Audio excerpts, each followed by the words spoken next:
As the person, Hugh Person, corrupted Peterson and pronounced Parson by some, extricated his angular bulk from the taxi that had brought him to this shoddy mountain resort from trucks, and while his head was still lowered in an opening meant for emerging dwarfs, his eyes went up, not to acknowledge the helpful gesture sketched by the driver who had opened the door for him, but to check the aspect of the Ascot Hotel. Ascot? Against an 8-year-old recollection, 1/5 of his life ingrained by grief. A dreadful building of grey stone and brown wood, it sported cherry-red shutters, not all of them shut, which by some mnemoptical trick he remembered as apple green. The steps of the porch were flanked with electrified carriage lamps on a pair of iron posts.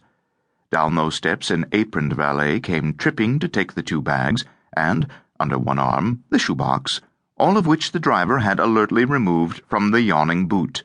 Person pays alert driver. The unrecognizable hall was no doubt as squalid as it had always been. At the desk, while signing his name and relinquishing his passport, he asked in French, English, German, and English again if old Kronig, the director whose fat face and false joviality he so clearly recalled, was still around. The receptionist, blonde bun, pretty neck, said no, Monsieur Kronig had left to become manager, imagine, of the fantastic in bleu, or so it sounded. A grass-green, sky-blue postcard depicting reclining clients was produced in illustration or proof. The caption was in 3 languages, and only the German part was idiomatic.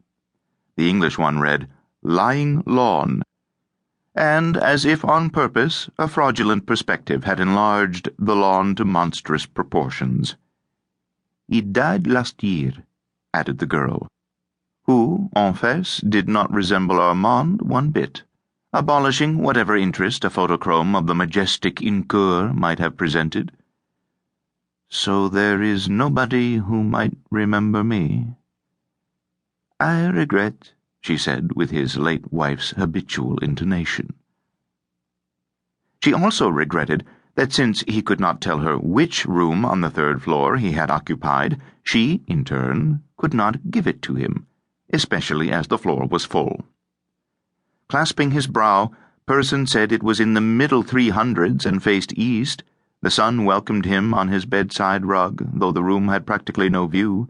He wanted it very badly, but the law required that records be destroyed when a director, even a former director, did what Kronig had done, suicide being a form of account fakery, one supposed.